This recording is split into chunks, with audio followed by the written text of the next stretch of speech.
Today I'm reviewing an urban oasis in Sydney's Bondi Beach that flips typical interior design on its head. It's a two-story house that's put all the bedrooms on the ground floor so it could turn its entire upper floor into an indoor-outdoor living space. It's a super cool design that you haven't seen anywhere else before, but I do have a few reservations about it, so let me show you what I like and don't like about this place. Now, before we talk about any of the rooms themselves, we just need to talk about the courtyard generally, because this entire home is built around it. And so on the upper level here, we've got the kitchen, the dining room, and the living room, all of which I'll get to in a minute, but they all circulate around this central courtyard, which is full of greenery and an amazing place to spend time. So as we get into the individual rooms, just keep in mind that they're all sitting directly next to this outdoor space. And you'll notice that there's this interesting difference between the more rugged outdoor materials and the softer indoor materials. And from here, you can see very clearly the shift from concrete slabs outside to the smooth wooden floors inside. Now, there are some structural beams here holding up the roof, so those can't really be moved, but even with them there, the entire layout of the home still feels extremely open, and there's so much light and air flowing through. So with all that said, let's start with the kitchen, because the kitchen really occupies this one corner where we've got a massive marble island and some additional counter space running along the wall. Now, there are no upper cabinets here, which means that there's actually not that much storage for food and dishes directly in the kitchen area, but instead it sits just to the left of the fridge. So it's not the ideal setup because you might have to be walking back and forth quite a bit in order to grab the dishes or food items you need, but it does create this really open space in the kitchen. Now, to be honest, I probably would have integrated all that in here because they have a ton of space that really isn't being utilized, and these art pieces on the wall do look good, but I think this is a case of sacrificing function for the sake of form, and that's just not a sacrifice I'm willing to make. But I have to say, I do love the look of what they've got going on in here. This really eye-catching marble actually works pretty well in here, and the reason is because everything around it is neutral. They've got white walls, these beautiful wooden floors, and even the lighting fixtures like the lamp next to the fridge and the hanging pendant light, these are also white. So it makes sense to have a more eye-catching marble here. But speaking of those neutrals, what I do not like in here is that they've painted the ceiling white. They could have had a similarly beautiful color on the ceiling as they do on the floor, which would just make the space so much warmer and give it some extra life, but instead, they opted to paint the ceiling white, which is such a big missed opportunity. I mean, you never fool anyone when you paint wood white, and it just looks fake when it could look so rich and authentic. But with that aside, they've still done a lot of things right here. This art installation on the wall, which I still think is where the cabinets should be, by making 90% of it white and just 10% of it blue like this, they managed to provide the burst of color they wanted without overwhelming the entire room. Because the marble island is already capturing enough attention, so they did the right thing by using some restraint here. But by the way, I can't stop seeing Clippy in this framed piece of art here. Does anyone else see that? Anyway, shifting over to the dining room, you can see that it's right next to the kitchen, and it's a pretty simple setup here, just behind this glass door and in front of the kitchen storage. But this is actually another reason why I don't like having the storage over here. If you're continuing to make food as people are dining or just hanging out at the dining table, then you're going to be constantly passing behind them. And there's not really enough space here to have someone sitting here and to have someone passing behind and opening those tall cabinet doors. So again, I think it was a missed opportunity to not put this storage above the kitchen counters where they've got tons of space instead of crowding this dining room. But let's talk about what is good in here. First, they've done a nice job matching materials with the woven chairs, the woven lamp, and this striped tablecloth that kind of ties them together. And the art piece on the far wall offers a nice focal point that really catches your eye. At the same time though, there is a bit of inconsistency between the dining room and the kitchen and living room, which I'm going to get to next, because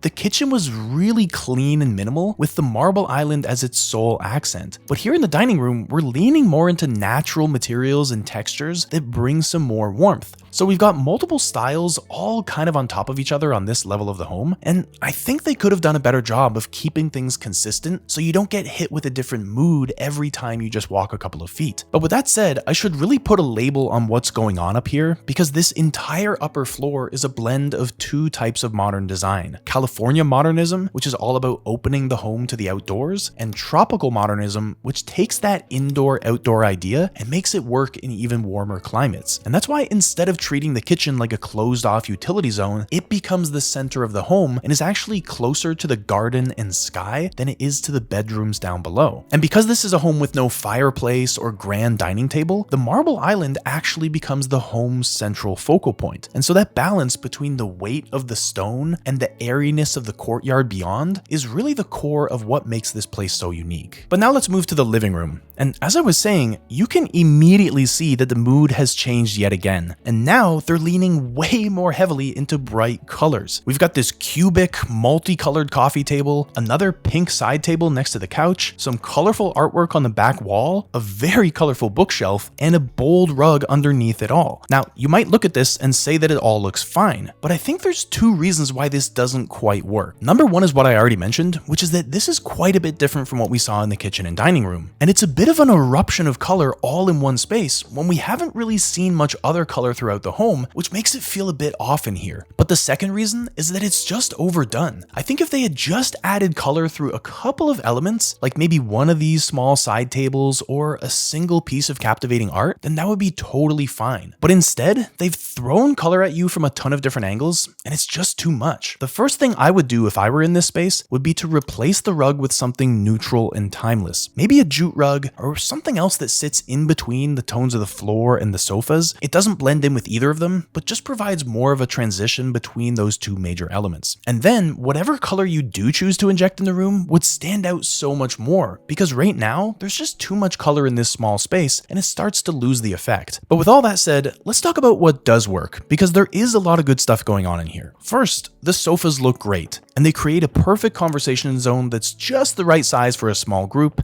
and it's a cozy spot to curl up and spend some time with family and friends. And second, I love this seat next to the stairs here, which is ideal for grabbing a book and spending some time a little further away from the action of the kitchen and dining room. And also this really interesting swirl they have on the floor here, which makes it look like the stairs were pulled out of the wood itself and left a permanent mark behind. Really cool design work here, and if the colors in this room were just a little more subtle, it would make the space that much better. Now, before we go downstairs, let's just take a moment to reflect on how special it is to have all these rooms right next to this massive courtyard. It's such a unique opportunity to bring nature into your home, and they've executed it so well here. With some parts of the courtyard left open to the sun, other parts of it shaded, so many plants up here, and just a real feeling of jungle life, this is an incredible project. And being able to see the entire floor, no matter whether you're in the kitchen, the dining room, the living room, or the courtyard itself, makes the home feel even bigger than it actually is. So I love the way they're going about this, and I applaud the designers for pulling it off so well. Okay, now let's head down these living room stairs, and I've got to talk about them on their own for a second because they are spectacular. First of all, they're built out of concrete, and it's so rare that you see a spiral staircase built out of concrete because this is not easy to pull off, but they've done it absolutely beautifully. And it's got this really feminine look to it that's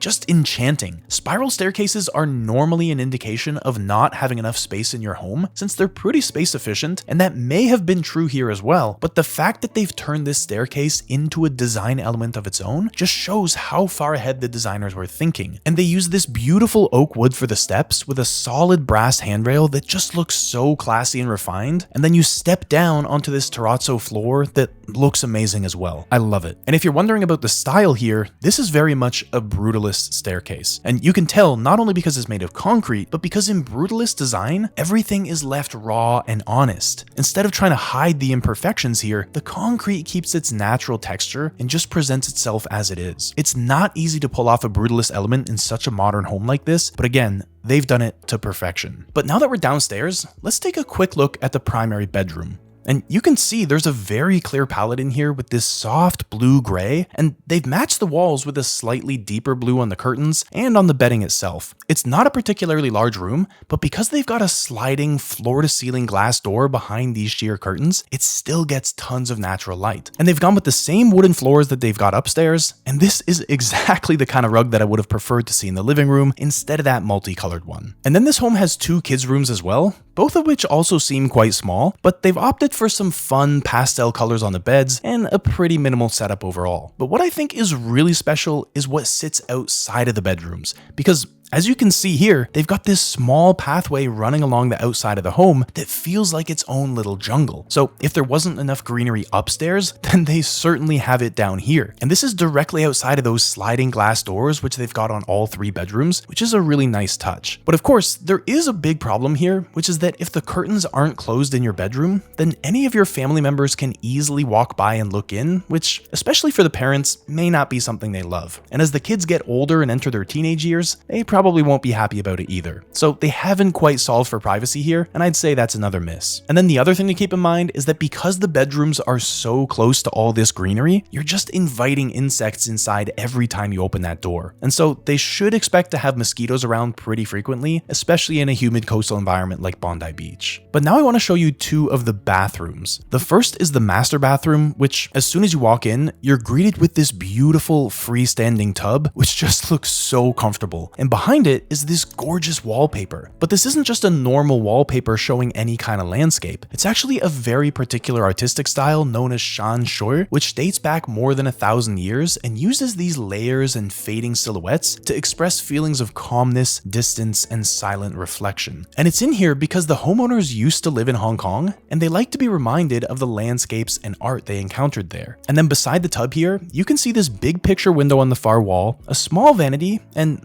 one of the things I really love about this bathroom, these beautiful doors that lead back out to the master bedroom. And then in another bathroom, they've opted for small mosaic tile, which is a direct nod to classic mid-century modern design, because using these small square tiles in highly saturated colors was a huge trend all the way from the late 50s through to the early 70s because they were easy to mass produce and they were also really durable. And so a lot of the bathrooms you see from that era were wrapped entirely in mosaic tiles, just like you see here. But the tiles just look so good in this space, especially since they paired them with brass fixtures in the shower and this bright white sink and toilet. But as we step outside of the bathroom now, what can we take away from this home? Well, the big takeaway for me is the importance of thinking outside the box. They could have easily built yet another boring home or even a beautiful home, but still something normal. But instead, they opted for something completely new, something we've never seen before. And in my view, they knocked it out of the park. Because when you work with a talented architect and designer, the only limitation is your imagination. And so if you're building or remodeling your own home, I want you to ask yourself the question, how can you think outside of the box? It doesn't have to mean blending indoor and outdoor like we've seen here, but how can you reimagine your home in different ways? Here, they decided to put the bedrooms on the lower level and the living space on the upper level, which is already something 99% of homeowners are unwilling to do. But it created such an interesting upper level that would have been impossible otherwise. If you start asking yourself those kinds of questions, I'm certain you'll come to much more interesting answers. So